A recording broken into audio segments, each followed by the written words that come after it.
Assalamualaikum warahmatullahi wabarakatuh. Perkenalkan, nama saya Muhammad Iqbal dari kelas A TI semester 5 pagi. Di sini saya akan mempresentasikan ujian akhir semester data mining, analisis pola pembelian pada data belanja menggunakan metode asosiasi. Saya dari kelompok 3 dan ini adalah anggota kelompok saya. Asosiasi adalah proses menemukan hubungan atau pola antar item atau variabel dalam jumlah besar. Dalam konteks transaksi belanja, yaitu mencari barang-barang yang sering muncul bersamaan. Tujuannya memberikan insight atau keputusan bisnis, seperti optimasi penjualan atau penataan produk. Association Rules Market Basket Analysis. Association Rules adalah salah satu teknik utama dalam data mining yang digunakan untuk menemukan hubungan, pola, atau keterkaitan yang menarik antar item dalam sebuah kumpulan data yang besar. Metrik utama Association Rules. Ini ada metrik dan rumus. Metriknya pertama ada support A, B, jumlah transaksi berisi A dan B dibagi total semua transaksi. Confidence A, B, jumlah transaksi berisi A dan B dibagi total transaksi berisi A aja. Yang ketiga ada leaf A, B sama dengan confidence A dan B dibagi support B. Algoritma populer untuk association rules. Beberapa algoritma yang paling sering digunakan untuk menghasilkan aturan ini adalah a priori. Algoritma yang paling dasar menggunakan pencarian iteratif. Yang kedua ada FP growth, frequent pattern growth, lebih cepat dari a priori karena tidak perlu memindai database berulang kali. Pemilihan algoritma tergantung ukuran dan karakter data. CRISPR-DM adalah singkatan dari Cross Industry Standard Process for Data Mining, merupakan model proses standar yang digunakan secara luas oleh para profesional data untuk membantu proyek data mining dan data science dari awal hingga akhir. Terdiri dari 6 fase utama. 6 fase CRISPR-DM. Business Understanding, fokus pada pemahaman tujuan dan kebutuhan proyek dari sudut pandang bisnis. Di sini kita menentukan masalah apa yang ingin dipecahkan dan menetapkan tujuan teknisnya. Selanjutnya ada data understanding, mulai mengumpulkan data, memeriksa kualitas data, dan mencari wawasan pertama untuk membentuk hipotesis. Selanjutnya ada data preparation, tahap yang paling memakan waktu, meliputi pembersihan data atau cleaning, menggabungkan tabel, transformasi data, dan memilih atribut yang relevan untuk dimasukkan ke dalam model. Modeling, memilih dan menerapkan berbagai teknik algoritma seperti association rules, regression, atau clustering dan mengoptimalkan parameternya. Selanjutnya evaluation, menilai apakah model yang dibuat benar-benar menjawab kebutuhan bisnis di tahap pertama. Di sini ditentukan apakah hasil analisis sudah cukup baik untuk digunakan atau perlu diperbaiki lagi. Yang terakhir ada deployment. Hasil analisis atau model diimplementasikan ke dalam sistem nyata sehingga organisasi bisa mendapatkan manfaatnya secara langsung. Misalnya, sistem rekomendasi belanja yang mulai aktif. Kasus yang dianalisis. Dalam proyek ini, kami menganalisis data belanja yang mencangkup pembelian produk sehari-hari. Analisis yang dilakukan dengan menerapkan metode association rules asosiasi untuk menemukan pola barang yang sering dibeli bersamaan. Pengerjaan ini dilakukan dengan software Rapid Miner serta seluruh proses mengikuti metodologi standar CRISPR-DM. Fase 1, Business Understanding. Pada fase ini, fokus utama adalah pemahaman terhadap tujuan bisnis dari analisis data transaksi dari analisis data transaksi belanja grocery.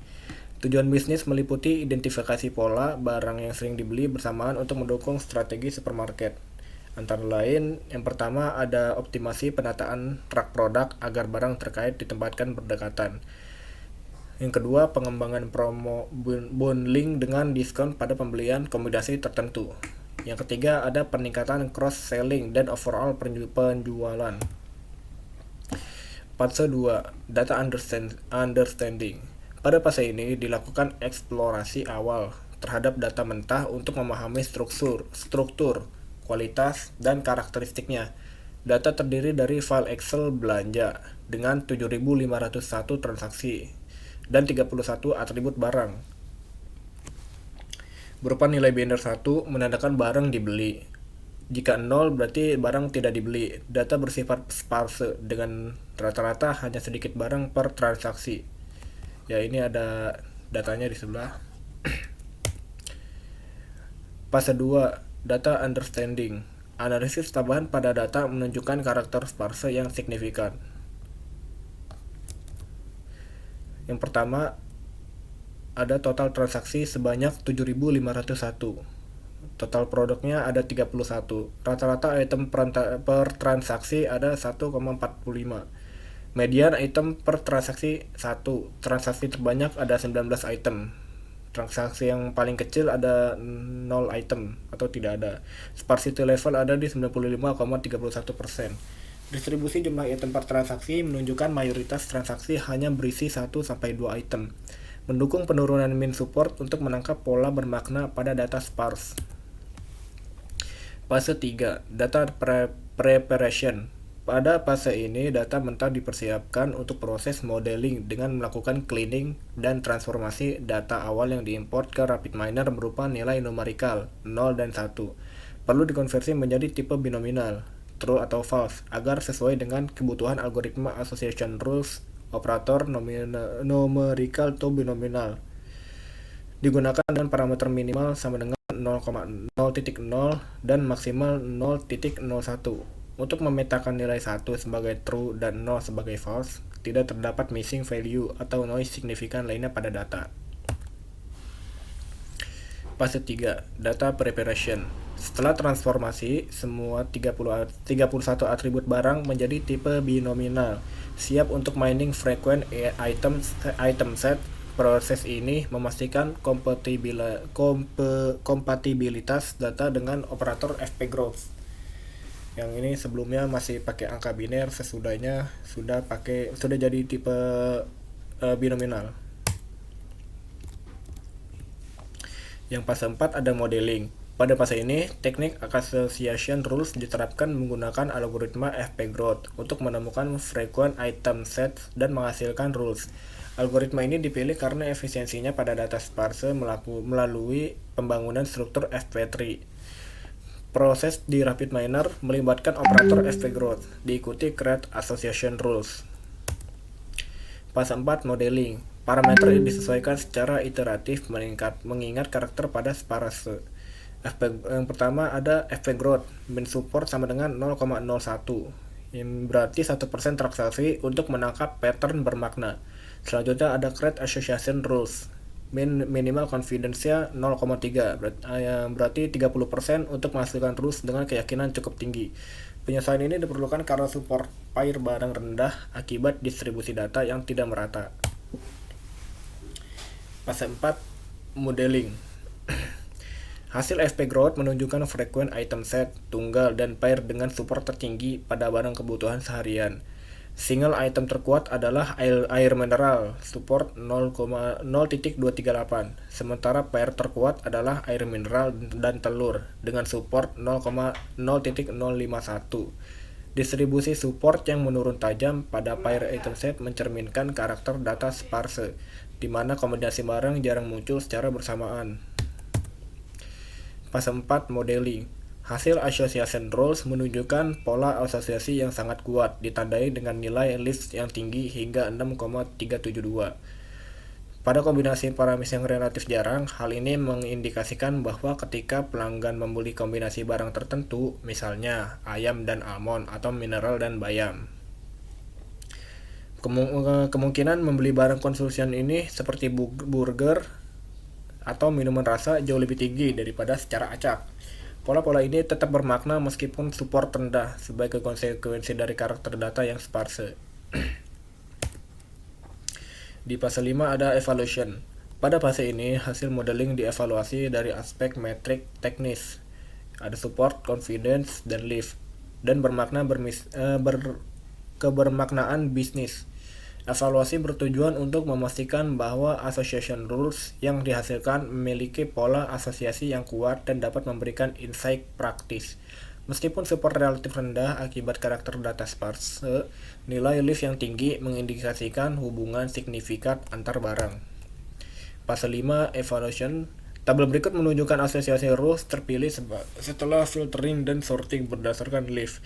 Rules ini menjadi dasar evaluasi teknis dan bisnis, dengan lift tinggi mengindikasikan pola kuat meskipun support rendah akibat sparse.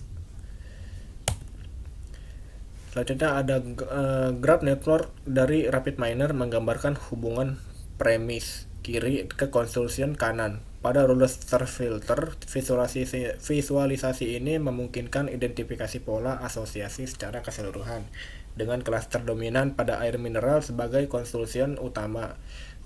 Kluster padat ini mengindikasikan bahwa air mineral sering menjadi barang pelengkap pada transaksi dengan para premis premium atau langka, meskipun super rendah akibat data sparse. Evaluasi menyimpulkan bahwa hasil modeling menghasilkan pola asosiasi yang kuat dan bermakna dengan lift tinggi pada rules dominan menuju air mineral. Meskipun super rendah akibat data sparse, pola ini memberikan insight bisnis yang valid untuk strategi cross-selling dan bundling. Hasil ini siap diimplementasikan pada fase deployment berupa rekomendasi praktis bagi supermarket. Selanjutnya pada fase ini, hasil analisis diimplementasikan dalam bentuk rekomendasi bisnis praktis berdasarkan pola asosiasi yang telah dievaluasi. Rekomendasi difokuskan pada optimasi penjualan dan pengalaman pelanggan di supermarket. Rekomendasi bisnis utama bullet formal. Yang pertama ada penataan rak. Tempatkan air mineral berdekatan dengan barang premium seperti minyak zaitun, sup, salmon, dan udang untuk memanfaatkan pola lift yang tinggi. Yang kedua ada promo bundling. Tawarkan diskon pembelian bersama air mineral dengan premis rules confidence yang tinggi, misalnya sup atau minyak zaitun.